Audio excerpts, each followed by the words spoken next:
Mana suaranya anak batu bara? Kakak perempuan berbakat ini mampu membuat hasil karya yang Masya Allah ini. Dengan tangan ajaib kakak Ainul Mardiah, hasil mahakarya ini dikerjakan hanya kurang dari 1 hari. Pengerjaan yang memerlukan fokus yang tinggi, ketekunan, kepelitan, akan menghasilkan karya yang indah ini, yang semua orang belum tentu mampu membuatnya. Sebenarnya hasil karya seperti apa yang dibuat Kak Ainul Mardiah ini? Mari kita lihat lebih dekat.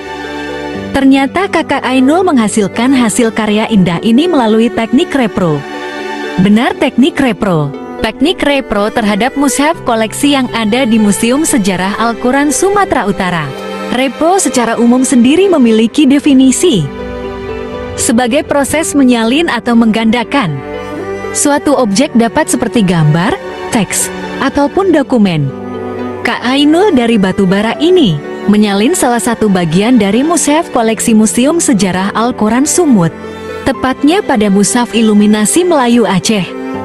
Sebelumnya, definisi iluminasi pada mushaf Al-Quran merujuk kepada seni dekoratif yang menghiasi teks Al-Quran.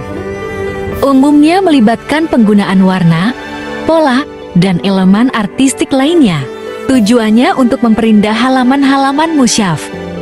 Iluminasi juga berfungsi tidak hanya sebagai bentuk seni, tetapi juga memiliki nilai spiritual dan simbolik yang mendalam. Dalam konteks agama Islam, keberadaan iluminasi pada mushaf dapat dilihat sebagai bentuk penghormatan terhadap Al-Quran sebagai kitab suci, serta usaha untuk menambah keindahan visual.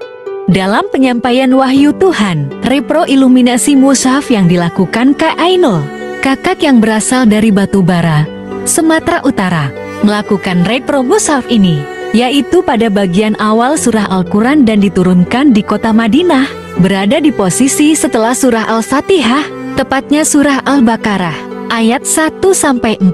Surah Al-Baqarah yang memiliki arti sapi betina, berbunyi, Bismillahirrahmanirrahim. Alif Lam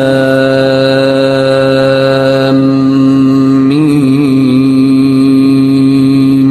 Dzalikal kitabu la raiba fihi hudan lil muttaqin alladzina yu'minuna bil ghaibi wa yuqimuna as-salata wa mimma razaqnahum yunfiqun walladzina yu'minuna bima unzila ilayka wa ma unzila min qablika wa bil akhirati hum yuqinun.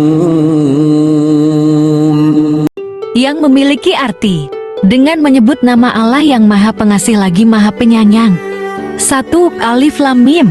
2. Kitab Al-Quran ini tidak ada keraguan padanya, petunjuk bagi mereka yang bertakwa.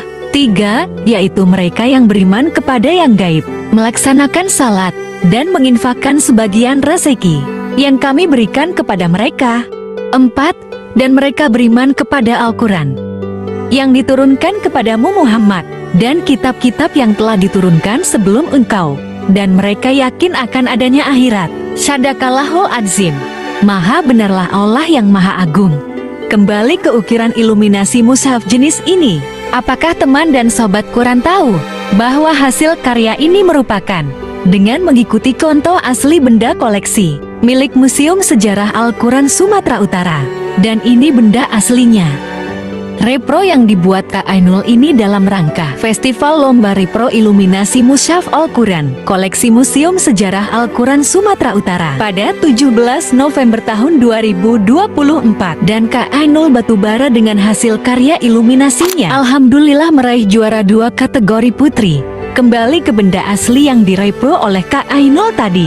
Ada yang masih ingat iluminasi jenis apa mushaf yang direpro Kak Ainul yang disampaikan di bagian awal video ini? Mari kita coba ingat kembali. 1, 2, 3, yaitu mushaf iluminasi Melayu Aceh. Meskipun corak dan warnanya yang merah dan hitam memang mengingatkan kita pada ornamen Batak, akan tetapi sebenarnya ornamen iluminasi ini bermotif Minang atau Melayu Aceh. yang ditulis secara berulang-ulang dipadu dengan motif jalinan tali Aceh. Disebut dengan nama Bungong Putatalu de Jalinan Tali Tiga Untayan.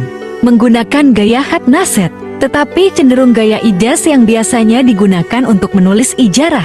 Meskipun mushaf ini berusia 200 tahun, kondisinya sekarang masih baik dan terbaca. Indah bukan? Dan menurut Sobat Quran, berapa persen kemiripan keduanya?